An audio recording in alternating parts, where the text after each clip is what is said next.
Hey, shocking reports are emerging from small towns across the Midwest. Authorities have uncovered a massive drug trafficking operation run by a group of white church-going suburban mothers. That's right. These women, known for organizing bake sales and leading Sunday school at their local churches, well, allegedly, they're at the center of a dangerous opioid ring. It's targeting vulnerable teenagers. Can you believe it? Law enforcement officials say these women have been using their trusted roles in the community to hide their illegal activities. Some reports that I've seen actually suggest that they've been distributing prescription drugs during church events and at local schools and playgrounds for years. Investigators believe the operation was disguised under the facade of religious community work, making it one of the most sophisticated drug rings they've ever seen. One shocked resident told me, "It's terrifying. These women were pillars of the community, church leaders, volunteers, mothers, but behind the scenes, they were just destroying families with drugs." How could something like this happen right under our noses? Several arrests have already been made and more are expected as the investigation continues. The community is in disbelief. How could this happen? They're questioning everything they thought they knew about these women. But here's the twist. None of this is true, or is it? This entire story, it's a fabrication. It's not a single word of it that's real, but it's based on real facts that make it sound just true enough.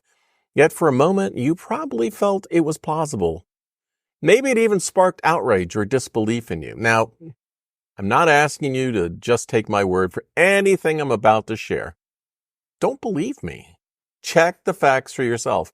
I've posted all of my research notes for this video and the sources in the video description so you can dig deeper. It's important that we all take time to verify information we hear before forming any stupid conclusion.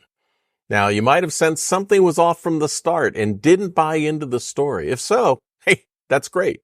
Trusting your instincts is important, but don't tune out just yet, because let me ask you, what if I had told you that the story was about black or brown people instead of white?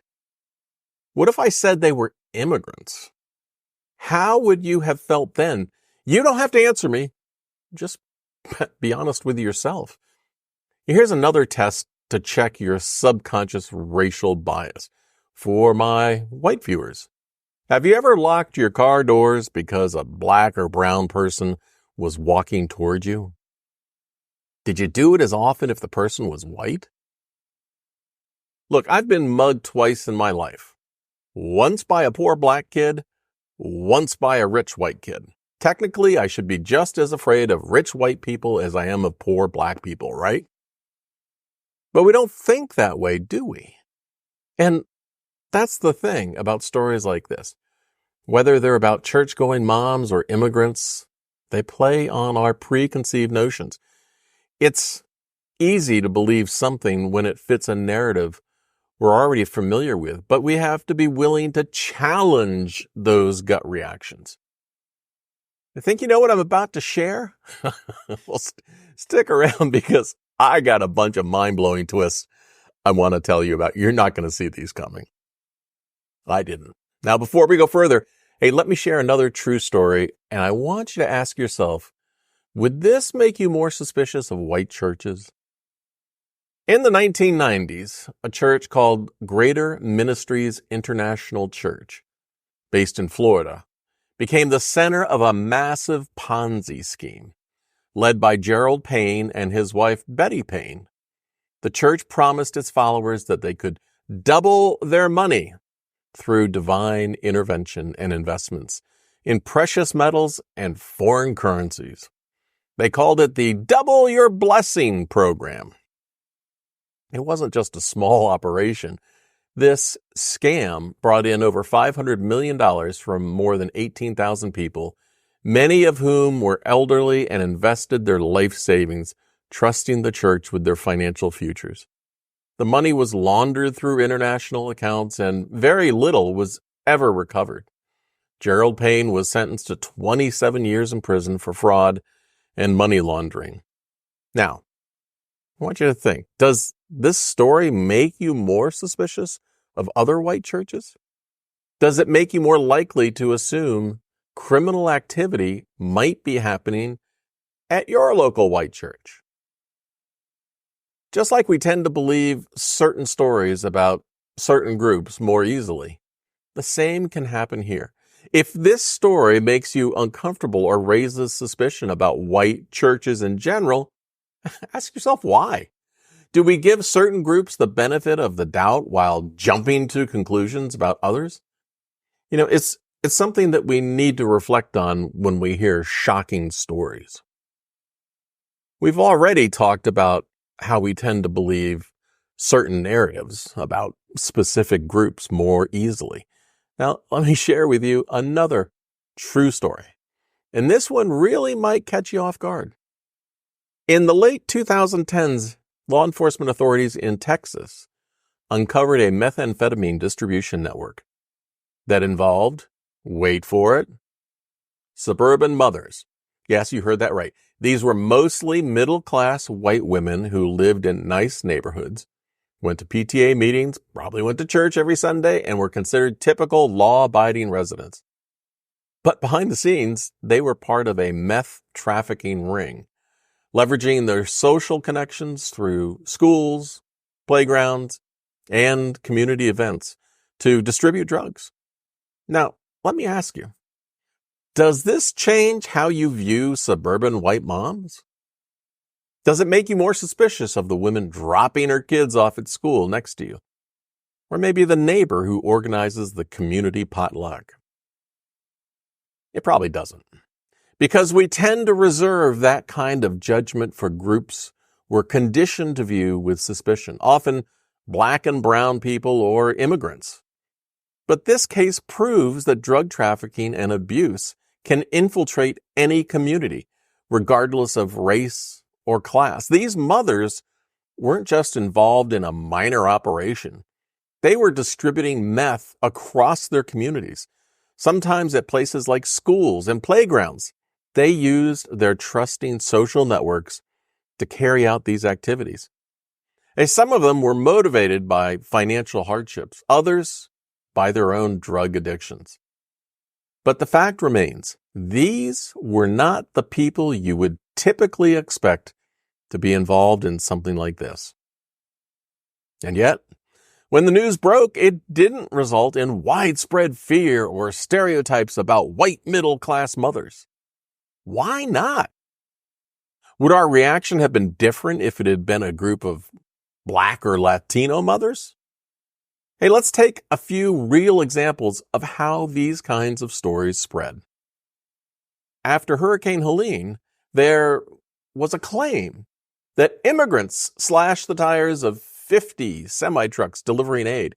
It made its way through social media like wildfire. In reality, the men arrested were legal farm workers accused of looting. They had nothing to do with the tire slashing. In fact, no suspects were even identified for the tire incident. Major outlets, including Fox News, even had to correct the story after exaggerating the details. The 2023 homeless veterans hoax claimed that hotels kicked out homeless veterans to make room for immigrants. Well, that turns out the veterans were paid actors and the story was completely fabricated. Even after the truth came out, the damage was done. And maybe you remember the 2018 migrant caravan story where photos of violent clashes between migrants and police went viral. They caused a media frenzy and fear. Only the photos were from a 2012 student protest, completely unrelated to the migrant caravan. Now, I remember learning that false information is 70% more likely to be shared on social media than true stories. It was shocking, but when you think about it, it makes perfect sense. I mean, rumors and misinformation play into our emotions, fear, outrage, or even hope. And that's what makes us hit the share button before we think. On platforms like X or Twitter, fake news spreads 6 times faster than real news because platforms are designed to amplify engaging content, and nothing engages like shock or outrage. And misinformation isn't just harmless. It can have real-world consequences. For example, during the COVID-19 pandemic, information spread that was just wrong. It led to an estimated $50 million in extra healthcare costs in the United States. But look, we've all fallen for it at some point. If you've ever shared a rumor without fact-checking, I get it. It happens to everyone. I've done it myself in the past, and the important thing is to recognize and learn from it. When you see a story that stirs your emotions, whether it's anger, fear, or even hope, hey, take a breath, pause for a moment.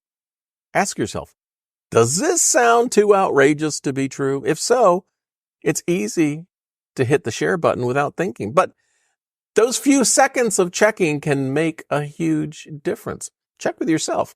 And let's talk about some simple things we can all do. I mean, we can pause before sharing. When something triggers a strong emotional response, take a step back and think, does this feel real?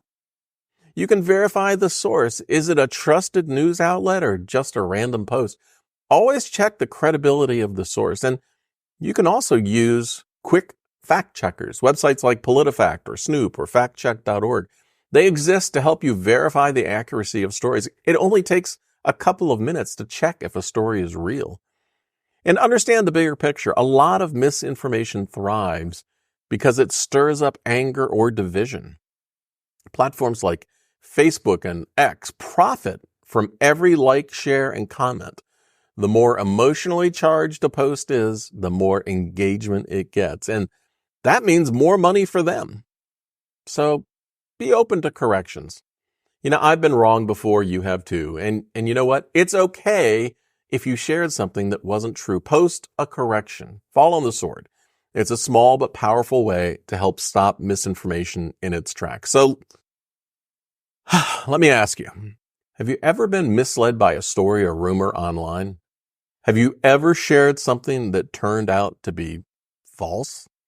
If you feel comfortable, share your story in the comments. Let's talk about how we can all help stop misinformation from spreading.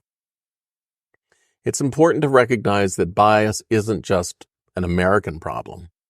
It happens worldwide. Every part of the world has its own group that gets unfairly blamed for crime or other problems. And often these beliefs aren't based on facts. When I lived in England, many people distrusted immigrants from Poland and Romania and other parts of Eastern Europe. Even though they were white, they were seen as outsiders who couldn't be trusted, even though they were just coming to work like everyone else.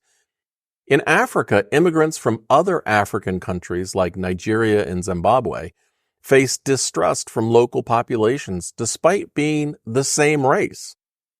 Here in the U.S., the fear tends to focus on black and brown immigrants, while white immigrants often face far less suspicion.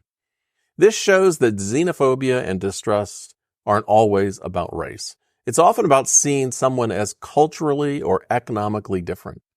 This fear of the other happens everywhere in unique ways across different societies. For years, people have been stirred up thinking that the biggest immigration problem in the United States is immigrants flooding across the southern border in waves. Politicians, news outlets, and social media all focus on this as if it's the core of the issue. But what if I told you, mind blown, 50% of undocumented immigrants don't come from the southern border at all? No one is talking about where half the undocumented population really comes from. I did in another video. The reality is visa overstays make up a significant portion of unauthorized immigrant populations in the United States. In fact, 40 to 50% of undocumented immigrants are people who came here legally on a visa and simply didn't leave when it expired. I mean, think about that for a second. For all the people who think building a wall along the southern border will solve the immigration dilemma in America, consider this. If that's the solution that will work, then we also need to build walls around every international airport in the United States to somehow stop visa overstays. Building walls around airports sure sounds silly, doesn't it? The real problem isn't as simple as building walls. It's about understanding the full picture and addressing the actual causes like visa overstays, rather than just playing into fear about border crossings. Here's my bottom line. If we really want to get an honest look at the current state of immigration, we need to understand something important. Fake stories are far more likely to spread quickly and get believed than true ones. The more sensational or outrageous a claim is, the faster it goes viral. And here's the thing.